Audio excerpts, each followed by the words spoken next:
It's like talk, talk, talk, peace plan, peace plan. It's now officially, the Ukraine war has now gone officially longer than World War II. I believe it's 46 months. I think the World War II was 45 months. I mean, it's just going on and on. So I share the president's frustration.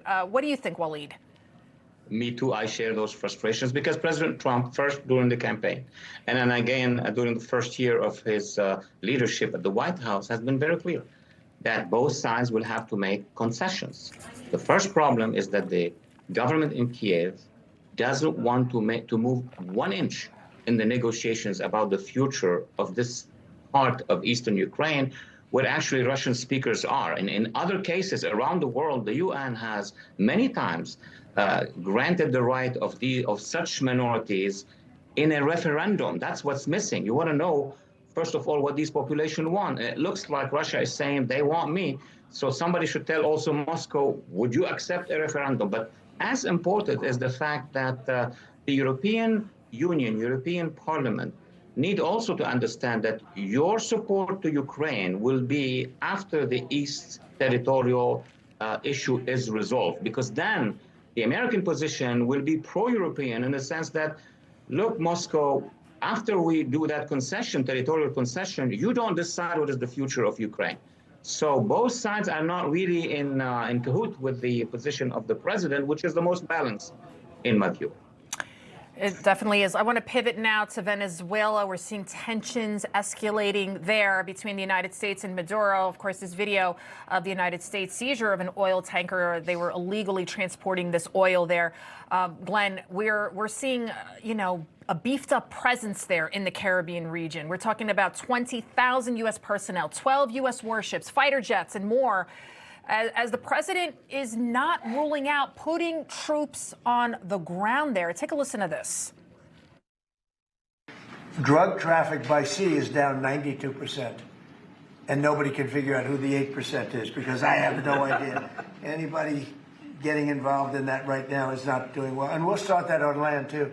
It's going to be starting on land pretty soon.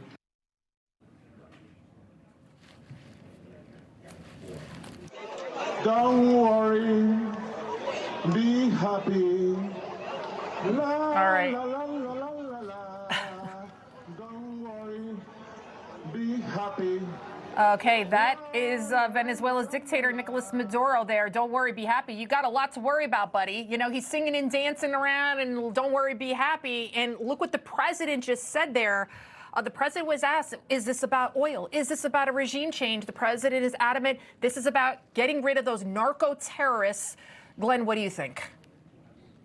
Well, I think it's escalated now to a little bit of a different approach towards the Maduro administration, she would call it that. But I think it is definitely escalating where they're looking at the oil, isolating Maduro even more.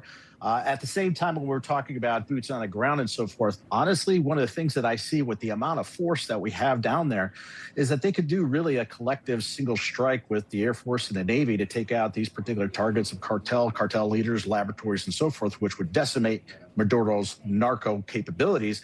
But at the same time, they are starting to leverage and put a lot of sanctions against the oil tankers and the others that are moving illegal oil. And I think that's really going to compress them.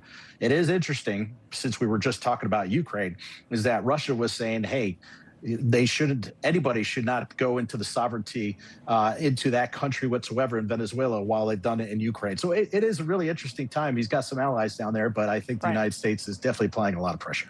Well, Walid, we're out of time, but I do want to get to you because you're an expert on Iran. And where's Venezuela? Who's behind them? Iran. So 30 seconds to you, sir. How does this all tie into something much, much bigger than just Maduro? That was my next answer before you even asked the question, Lydia. Absolutely. Venezuela looks now a little bit like Iran in the sense that they are playing the card of time. They want to let a lot of time go. That's why he's dancing and he's doing all of that. He's not mobilizing. But reality is, if the administration decides to do a precise strike like they've done with the Iranian nuclear program, then what may happen in Venezuela could be faster than Iran, because Venezuela has a large popular opposition. They have even elected twice a president and a prime minister. So we have allies inside Venezuela, and they may move even faster than the population of Iran against their own regime.